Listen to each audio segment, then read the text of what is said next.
Yo voy a hablar de lagos y los lagos constituyen un pequeño porcentaje en el paisaje cuando existen. Sin embargo, tienen un elevado valor añadido que básicamente corresponde a tres aspectos. Uno, el simbólico estético, que lo demuestra, por ejemplo, el uso de un lago en el cartel, a pesar de que la superficie de lagos en Sierra Nevada debe ser muy pequeña, ¿no? Hay otro valor añadido, que es su valor como indicador de lo que ocurre a su alrededor, porque no dejan de ser un captador, una especie de vaso que recoge información. Y hay un tercer valor, que es su uso como modelo de ecosistema, pues al ser ecosistemas pequeños, se pueden abordar estudiando muchos aspectos a la vez, ¿no? Es este tercer aspecto el que voy a utilizar en esta charla para ilustrar el concepto de umbral ecológico. Dentro de los distintos aspectos que iremos viendo que hay que considerar en el cambio global, está la posibilidad de enfrentarnos no a cambios progresivos, sino a cambios súbitos muy importantes, muy marcados. Hay algunas situaciones que son obvias que va a ocurrir esto, pero hay otras que son más difíciles de determinar. Entonces mi charla intentará ilustrar este aspecto para un caso concreto como son los lagos alpinos. El índice de la charla básicamente tiene estas 5 partes, una introducción muy general para enseñar unas cuantas fotos bonitas, pero que están indicando que las montañas del mundo están cambiando aceleradamente. Insistir en el valor añadido de los lagos en el paisaje. Precisar el concepto de umbral ecológico y luego ilustrarlo con un caso concreto para los lagos alpinos europeos de un trabajo concreto. Bueno, quizá aquí ya no hace falta defender que el mundo está cambiando globalmente y una parte de este cambio global es el cambio climático, pero por si acaso quería ahora mostrar algunos ejemplos del cambio en la montaña, y el más espectacular quizás sea el retroceso de los glaciares, ¿no? Una de las consecuencias del retroceso de los glaciares es que de vez en cuando se produce una fuerte inundación porque se rompe un lago que está situado encima del glaciar o bloqueado por alguna morrena, y esto lleva ocurriendo pues desde hace ya unas cuantas décadas. He puesto este ejemplo de aquí porque esta persona que aparece pues fue uno de los afectados y murieron en la inundación pues parte de sus familiares, y al preguntarle qué podía ocurrir pues su respuesta simplemente se le ocurrió decir que quizá los dioses estaban enfadados porque esto no pasaba antes, ¿no? Bueno, quizá este enfado surja de que estamos ensuciando el planeta y aumentando pues los gases de efecto invernadero, con una tendencia marcada que pues ahora hay un claro consenso de que está produciendo o es parte muy importante del cambio climático que estamos observando, más allá de las fluctuaciones naturales relacionadas con la radiación orbital, ¿no? Un aspecto a resaltar es que muchos de los datos estos de CO2, como estos del Observatorio Atmosférico de Izaña en las Canarias, es que son observatorios de montaña. Es decir, hay una parte importante de observación en la que se basa el cambio global y que ya se está haciendo desde mucho tiempo en las montañas, ¿no? La serie más larga para Europa está también en un observatorio italiano, de forma que ya hay muchos observatorios en la montaña, pero generalmente son solo atmosféricos, y estaría bien pues ampliarlos a otros aspectos, ¿no? Por otra parte, también parece hay bastante consenso, es que dentro del calentamiento general una buena parte de las montañas, especialmente en los Alpes, pues están mostrando un calentamiento un poco más rápido que el resto de la superficie del planeta, ¿no? Esto puede ser coyuntural, pero no deja de tener sus efectos y de ser visible. Y como os decía, lo más visible de este calentamiento es el retroceso de los glaciares, que es espectacular en los últimos años, y como hay una buena red de seguimiento de las masas de la criosfera del planeta, pues hay múltiples ejemplos, ¿no? En ocasiones el retroceso del glaciar pues es la formación de grandes lagos o de pequeños lagos, para insistir en este protagonismo particular de los lagos, ¿no? Un caso más notable es cuando los grandes glaciares del Himalaya pues van decreciendo en su superficie, se forman múltiples, prácticamente infinitos número de glaciares, ¿no? Algunos que están bloqueados por morrenas laterales, y cuando estas morrenas laterales pues a veces ceden, es cuando tenemos estas inundaciones que afectaron al pueblo del Sherpa que hemos visto antes. En cualquier caso, la dinámica de estos glaciares, aunque digamos físicamente es bastante conocida, para modelarla hacen falta multitud de datos de entrada, ¿no? Tanto de precipitación, de temperatura, y una vez más, pues para hacer predicción de cómo se van a comportar, no solo bastan ir tomando imágenes y ya se va viendo cómo se comportan, sino que para la predicción hay que medir otras variables para poder modelar físicamente cómo esto va a ocurrir. Insistir, por tanto, en esta toma de datos, y luego estos datos hay que ponerlos en contextos regionales y en contextos globales en este caso, porque localmente pueden ser contradictorios. Inicialmente con esto de los glaciares hubo mucha polémica, particularmente porque en los países nórdicos crecían en lugar de retroceder. Como allí la precipitación de invierno ha aumentado, básicamente un glaciar crece en función del balance entre la precipitación de nieve en invierno y las temperaturas de verano que funden, ¿no? Según como sea este balance, pues crece o decrece. En los casos de nórdicos estos, pues generaron polémica por cierto tiempo, pero ahora, como podéis ver, pues el retroceso es muy general, ¿no? Naturalmente, este retroceso de los glaciares solo ilustra pues una parte del cambio del paisaje en la montaña. De la misma forma que retroceden los glaciares, se modifican todos los gradientes altitudinales y se modifica la vegetación. En algunos lugares lo tienen más documentado o menos, y a partir de la comprensión de estas tendencias, pues también se puede modelar el futuro aplicando estos modelos que antes el anterior ponente Fernando ha comentado de estimaciones del cambio del clima global y de sus proyecciones regionales. En algunos casos como este, quizá le tendrán que cambiar el nombre al Parque Nacional, ¿no? Porque parece que las estimas es que se van a quedar sin glaciares, ¿no? Bueno, pasando a lo nuestro, a lo mío, a los lagos, os comentaba, los lagos tienen un elevado valor añadido porque están al final de una cadena que empieza por la precipitación y la deposición atmosférica, pasa por la circulación del agua por las cuencas superficialmente o por los suelos, termina en el lago, tiene un procesado que también depende de estas condiciones de contorno, y finalmente se nos almacena en un registro al menos cronológicamente ordenado, donde está buena parte de la información de lo que ha ocurrido, ¿no? Por tanto, son un buen elemento para estudiar aspectos de una escala temporal y espacial importante. Ya llevan años en distintos contextos pues utilizándose para aspectos de cambio ambiental, inicialmente pensados fundamentalmente para contaminación atmosférica, y aquí hay todo tipo de ejemplos. He puesto 3 para ilustrar los trabajos que hacemos en nuestro grupo.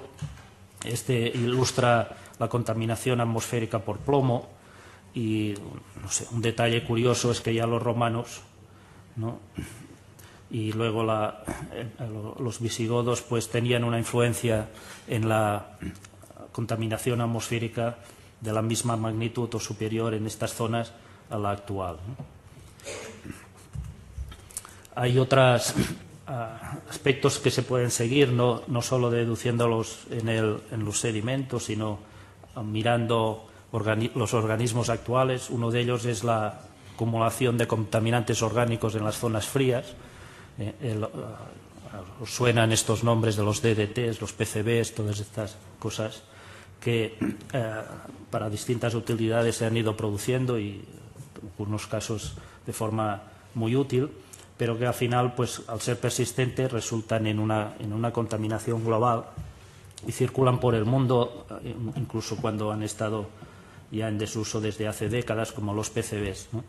Un aspecto interesante es que los menos volátiles, los que se llaman semivolátiles, estos de aquí, por ejemplo, que suelen ser más tóxicos, pues se concentran en las zonas altas de las montañas, en los organismos de las zonas altas de las montañas. Esto es para peces, esto es un gradiente altitudinal en Europa, y como veis las truchas de más alto están más contaminadas que las truchas de más bajo. Este es otro aspecto del uso de los lagos como indicadores de cambios ambientales, en este caso yendo a escalas de tiempo mucho más largas, reconstruyendo aquí la capacidad de tamponar ácidos de las aguas, la alcalinidad, mediante el uso de organismos indicadores, en este caso las diatomeas que quedan en el registro fósil, ¿no? Esto lo he puesto para ilustrar la conexión que existe. Nosotros reconstruimos un parámetro del agua utilizando organismos, por tanto quiere decir que ese parámetro del agua condiciona a esos organismos, ¿no?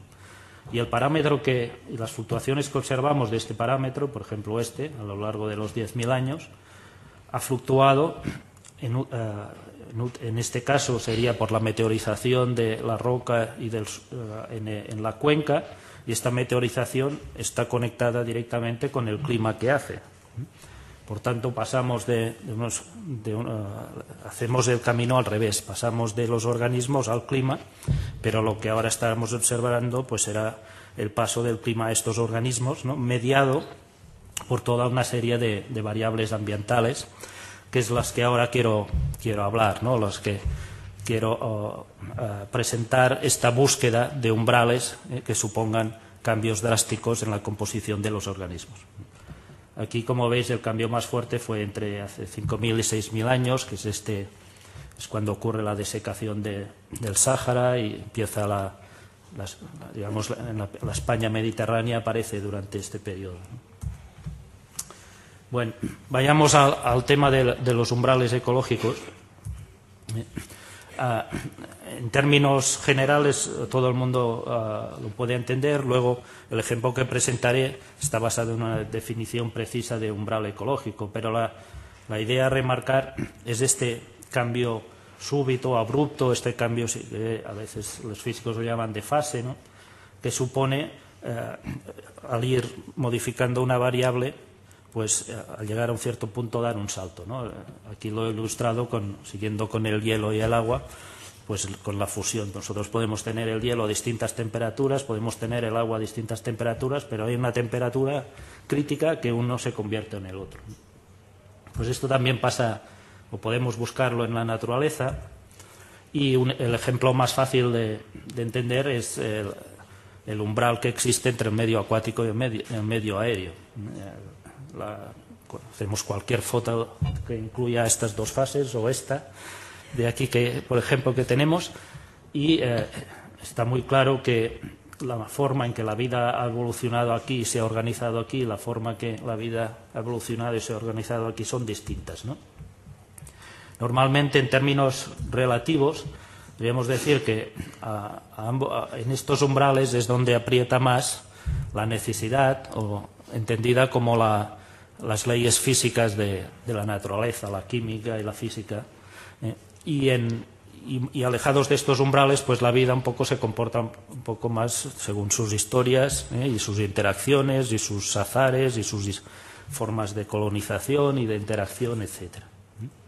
Por tanto, este ejemplo, digamos, es es muy obvio, pero seguramente existen, al final un umbral no deja de ser un término relativo, pues existen otros umbrales de interés menos obvio.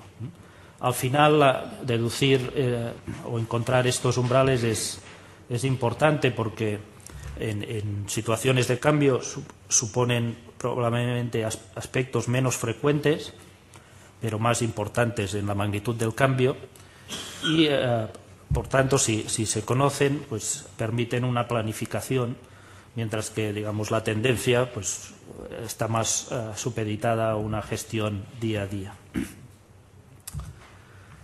Bien, como os decía, en el estudio en particular, para los lagos alpinos, pues utilizamos una definición concreta de esto, umbral ecológico, y lo entenderíamos, ¿no?, como buscar un valor para unas variables ambientales concretas en el cual las pautas de configuración de las comunidades de organismos en el lago cambian, ¿no? O ilustrado gráficamente, pues sería tener un diagrama en el que nosotros tenemos la distribución de un conjunto amplio de comunidades de organismos que responden a estas variables ambientales. Tenemos el factor ambiental y hay un punto en el que notamos una diferencia importante en la naturaleza de estas comunidades.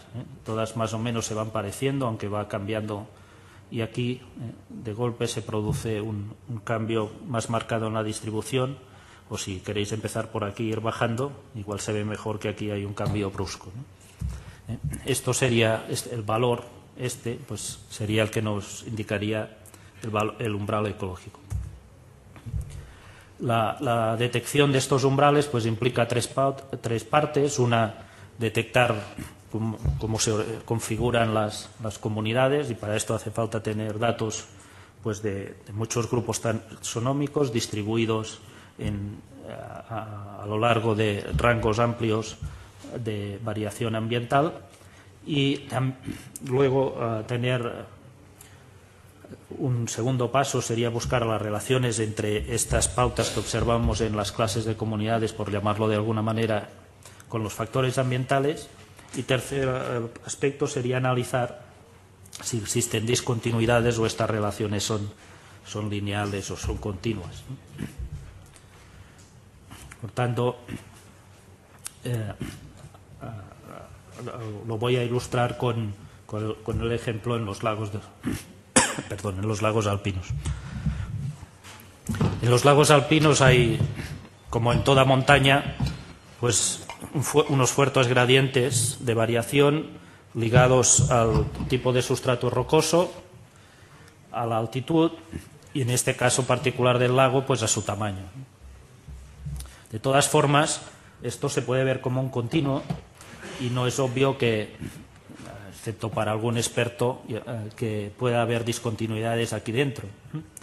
O si hay obviedades como la diferencia entre un lago pequeño y un lago grande, donde empieza y termina esta diferencia tampoco es obvia.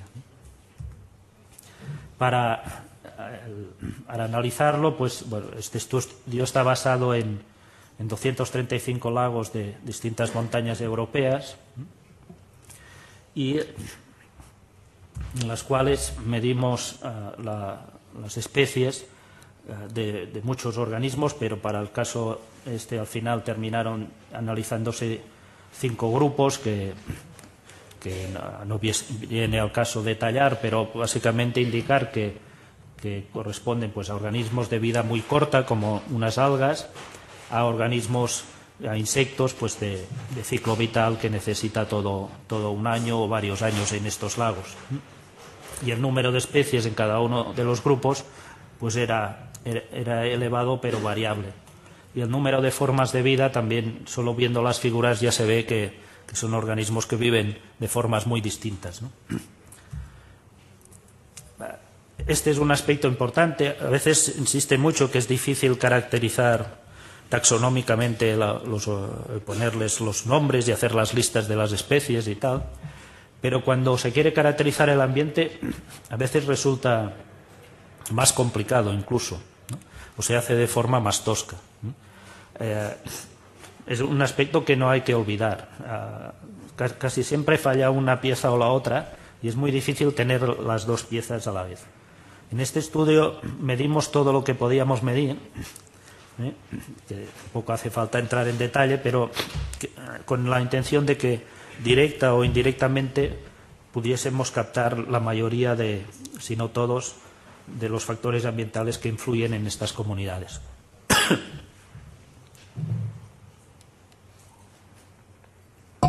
Tampoco hace falta entrar en los métodos, pero sí que resaltar que, a pesar de que había grupos como las diatomeas con 500 especies, cuando se buscan las formas que más probablemente se ajustan, uno queda reducido a unos pocos tipos de formas de organizarse las comunidades.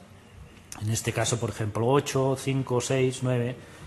Por tanto, a pesar de haber muchas especies, estamos trabajando con un número relativamente bajo dentro de cada una de ellas de formas de agruparse, ¿no?, o de presentarse en la naturaleza. Y las variables que resultaban significativas explicando estas formas como se presentan también eran en número pues también muy variables, y para cada grupo de organismos eran distintas, y dentro de cada grupo de organismos para distintas comunidades también lo eran. Pero luego cuando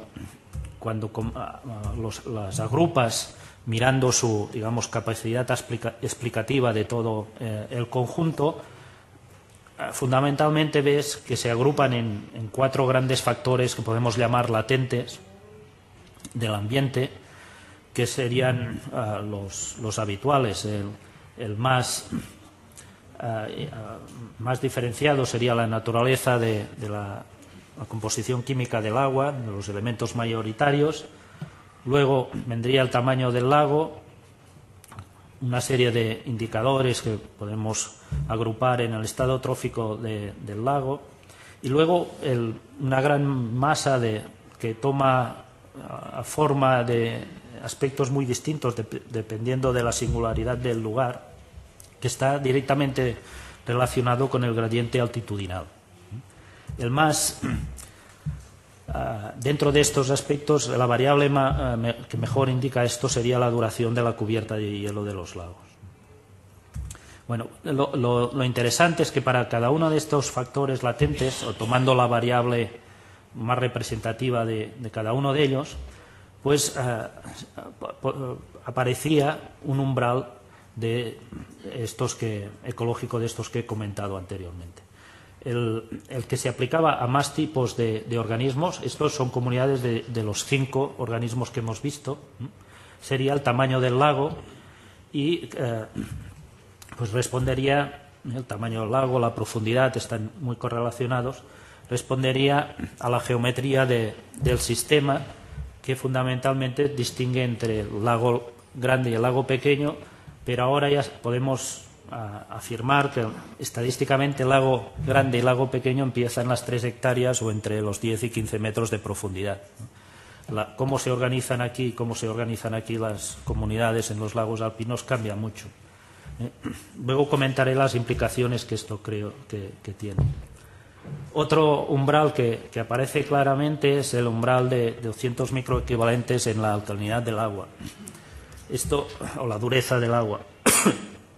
Esto respondería más a unos problemas de adaptación fisiológico cuando la dureza del agua es baja, pero curiosamente estos 200 microequivalentes es el valor que ya se viene usando desde hace muchos años para definir las zonas susceptibles de acidificación dentro de la problemática de la lluvia ácida. De forma que, bueno, evidentemente esto está deducido empíricamente, ellos también lo habían deducido empíricamente y coincide el resultado, como mejor que haya sido así, ¿no? Dentro del aspecto trofodinámico, la variable que usamos para indicarlo sería el carbono orgánico disuelto, que aquí es más robusto a las medidas puntuales, que serían otras medidas del nivel trófico del lago, y el valor que sale es alrededor de 0,6 miligramos por litro, que sería el umbral, podríamos llamar, entre la oligotrofia, porque aquí todos son aguas claras, y la ultraoligotrofia. Y curiosamente, en un congreso que presentamos esto, había un grupo chileno que nos dijo que ellos usaban también este valor para distinguir los lagos muy ultraoligotróficos que tenían, ¿no? Y, en fin, es curioso que salgan repetidamente valores alrededor de estas cifras dentro de un rango que, repito, son valores muy bajos, ¿no? Bueno. Y desde un punto de vista climático, o más directamente ligado al clima, estaría la duración del hielo. Y aquí sale un número mágico que son los 190 días de duración de la cubierta de hielo. De por sí la duración de la cubierta de hielo en un lago ya tiene unas implicaciones, pero la representatividad de este valor va mucho más allá de lo que es la influencia directa de la duración del hielo, porque lo que dura el hielo está muy correlacionado también con el tipo de vegetación, con todo el gradiente puramente altitudinal ya fisiográfico que hay en la montaña. Lo interesante de este valor es que nos permite comparar la altitud entre montañas. Es decir, lo que dura la cubierta de hielo nos permite traducir a qué equivale una altitud de 2.300 metros en los Pirineos, pues en los Alpes. Mira, no sé si voy bien, sí. Claro, esas mismas condiciones pues las encontraríamos alrededor de 2.000 metros, ¿no? Y en las montañas de los Tatras los encontraríamos alrededor de 1.700 metros. O en Sierra Nevada, que aquí no está, pues igual se nos vendría por aquí, ¿no? De forma que el tiempo de duración del hielo, esto lo podríamos aplicar también en el tiempo, ¿eh? Nos permite comparar distintas montañas en el espacio, pero en el tiempo la anomalía de altitud es un indicador que nos puede ser muy útil para predecir cambios. Y si esto lo podemos hacer análogo a la duración del hielo, una de las ventajas que tenemos es que ahora sabemos reconstruir la duración del hielo con microorganismos indicadores en los sedimentos, ¿no? Y tirar para atrás en el pasado y buscar analogías de la situación presente. Bueno, pues estos umbrales que yo quería mostrar que son valores muy precisos, para no hablar, aquí cuando en términos de experto puedes argumentar muchas cosas y decir que lo que va a pasar y lo que no va a pasar, etcétera. Pero ha llegado el momento que, como esto está ocurriendo, que hay que medir y las predicciones hay que hacerlas regionalmente, pero también localmente, ¿no? Y hay que, digamos, irse mojando progresivamente para cada uno de los sistemas. Y esto es posible, trabajando sobre grandes áreas, trabajando en red, compartiendo datos. Y en este sentido lo mostraba como un ejemplo. El otro aspecto, pues, es que no hay que mezclar churras con merinas. Y es fácil, cuando no se es preciso, pues las predicciones para una cosa, pasarlas a unas predicciones que para otra cosa que parece similar, pero que quizá no sea similar. Lo de la churra y la merina está muy claro, pero dónde empieza y termina un tipo de ecosistema, un tipo de vegetación, pues no está tan claro, ¿no? Identificar, clasificar adecuadamente la variedad que tenemos en la naturaleza es fundamental. El otro aspecto fundamental es que el cambio global no es solo climático. Es climático, pero como hemos visto, al ser en buena parte consecuencia de las emisiones, estas emisiones también implican emisiones, por ejemplo, de nitrógeno, que tienen un efecto, por un lado, de acidificación, pero también de fertilización de la vegetación. Probablemente, igual, luego nos hablan de esto, pero la vegetación alpina está siendo fertilizada por nitrógeno y en algunos sitios hay un crecimiento y un enriquecimiento en especies de esta vegetación alpina, ¿no? Por tanto, no hay que mirarlo solo de una forma unidimensional, ¿no? Y aquí he puesto un ejemplo también de lagos donde se ve como en el pasado fluctuaba al unísono el pH del agua con la temperatura, y en el momento que aparece la lluvia ácida se rompe este acoplamiento entre los dos procesos, ¿no? Un ejemplo bonito de cómo algunas influencias antrópicas desacoplan unos ciertos ritmos naturales. Claro, lo fundamental en los espacios es el cambio de la vegetación, pero este cambio de vegetación tiene muchos ritmos, y lo que hemos visto es que hay unos umbrales en unas ciertas variables que están precisamente relacionados con estos cambios de vegetación. Esto que he puesto del carbono orgánico disuelto en el agua, fundamentalmente estos valores dependen de lo que hay alrededor. Por lo tanto, medir esta variable, que es fácil de medir en el agua, en los lagos, en los riachuelos, puede indicar, puede estar mostrándote la punta de un iceberg de cambio en la vegetación y cambio en los suelos, que luego se va a visualizar mucho más tarde, ¿no? Y finalmente el umbral este del gradiente altitudinal sirve para ilustrar otro concepto a tener en cuenta en el cambio global, que es que el cambio físico no tiene por qué ser proporcional, o el cambio biológico no tiene por qué ser proporcional al cambio físico. Un cambio pequeño físico, según de donde lo tengamos en este rango no lineal de cambio, pues puede provocar un cambio mucho más marcado biológico. Aquí, siguiendo con nuestro caso, hay un ejemplo de predicción sobre predicción. Aquí tenéis esto sería cómo varía la duración de la cubierta del hielo en altitud en los Alpes, en la zona al norte de Milán, los Alpes del sur, y estos serían distintos calentamientos y cómo se modificaría la duración de la cubierta, pues según se caliente la temperatura media anual, un poco más, un poco menos. Esto sería enfriamiento. Lo que se ve claramente es que pues alrededor de 2.000 metros el efecto es superior a 3.000, ¿no? Esta barra roja es más larga que la otra. Sin embargo, ¿qué ocurre? Si nosotros ponemos nuestro umbral biológico aquí, resulta que a 2.000 metros todos están por debajo de 190. Aquí el cambio, la respuesta biológica será progresiva. Igual sí que unas poblaciones sustituyen a otras, una especie entra más, otra menos, pero aquí no parece que vayan a cruzar ningún umbral decisivo. En cambio, los que están a 3.000, o muchos que están, depende del calentamiento que se dé en estas zonas intermedias, entre 2.000 y 3.000, van a cruzar este umbral preciso, ¿no?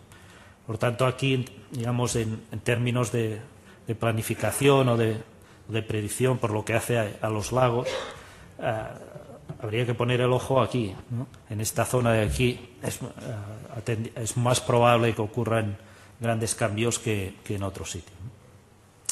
Y esto es todo, ¿eh? Sí, ya está. Ya.